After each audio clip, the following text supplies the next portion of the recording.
কুসুম, তোমার আর আয়ুষের সঙ্গে যেই অ্যাডশুটটা হয়েছে সেটা তো সমস্ত বিয়ের নিয়ম রীতি মেনেই হয়েছে।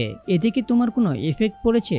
তুমি কি আয়ুষকে স্বামী ভাবতে শুরু করেছো? হ্যাঁ বন্ধুরা, ইন্দ্রাণী গাঙ্গুলি কুসুমকে এমনই প্রশ্ন করছে। তো এই নিয়ে বিস্তারিত জানতে হলে ভিডিওতে লাইক দিয়ে পুরো ভিডিওটি দেখতে থাকো। শুরুতেই থাকছে আইবুড়ো ভাত খাওয়ার পর ইন্দ্রাণী কুসুমকে প্রশ্ন করতে থাকে। প্রশ্নের মধ্যে বলতে থাকে, তোমার আর আয়ুষ্মানের যেই অ্যাডশুটটা হয়েছে সেটা তো সামাজিক কালচার অনুযায়ী বিয়ের নিয়ম রীতি অনুযায়ী একদম বিয়ের মতো করে হয়েছে।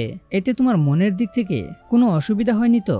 তারপর কুসুম মনে মনে বলতে থাকে, দেবীমা, আমি তো চাইলেও আপনাকে সবটা খুলে বলতে পারছি না। তো বন্ধুরা, কুসুম কি পারবে তার মনের কথা দেবীমাকে বলতে, নাকি মনের কথা মনেই রেখে দেবে? এই নিয়ে তোমাদের মূল্যবান মতামত কমেন্ট করো। আর এরকম নিত্য নতুন সিরিয়ালের আপডেট পেতে এখনই চ্যানেলটা সাবস্ক্রাইব করো।